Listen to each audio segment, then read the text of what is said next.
नेपाळमध्ये आलेल्या महाप्रलयामुळे मोठं नुकसान, महाप्रलयामुळे आतापर्यंत 160 लोकांचा मृत्यू तर जवळपास 750 लोक बेपत्ता।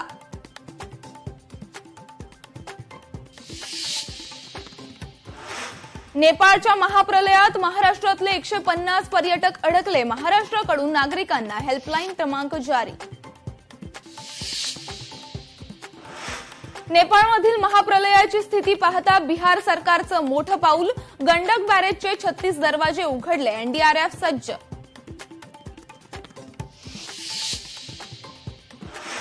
दिवाळीत ग्राहकांना कांदा रडवण्याची शक्यता, पावसाने ओढ दिल्यानं कांदा महागला, कांदा 60 रुपये किलोवर।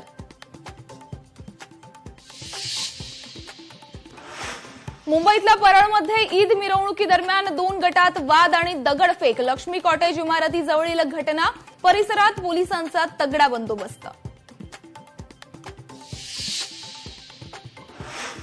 नवी मुंबई पोलीस आयुक्तालय हद्दीत अद्यापही छमछम सुरूच, नियमांचं उल्लंघन करून डान्स बार सुरू असल्याची माहिती।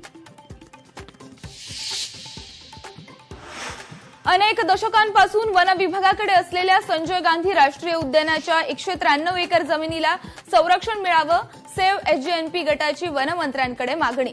रस्ते आणि उद्यानांसाठी वनजमिनीचं हस्तांतरण ही एक फसवणूक, वनमंत्री गणेश नाईकांचं वक्तव्य।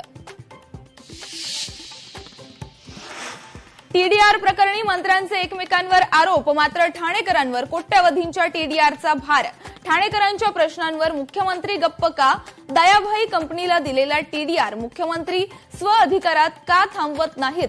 सरकार या टीडीआर प्रकरणी पुनर्विचार याचिका दाखल करणार का? लोकशाहीचे सवाल। प्रकल्प बाधितांच्या नावाखाली सरकारची घोर फसवणूक, कोट्यवधींच्या घोटाळ्याची माहिती लोकशाही मराठीच्या हाती। मुंबई अहमदाबाद हायस्पीड रेल्वेच्या कामात अधिकाऱ्यांचा गैरव्यवहार, लोकशाही मराठीने बातमी दाखवूनही अधिकाऱ्यावर अद्यापही कारवाई का नाही? सवाल उपस्थित। राज्यात आज नारळी पौर्णिमेचा उत्साह, कोळी बांधवांकडून दर्याला सोन्याचा नारळ केला जाणार अर्पण।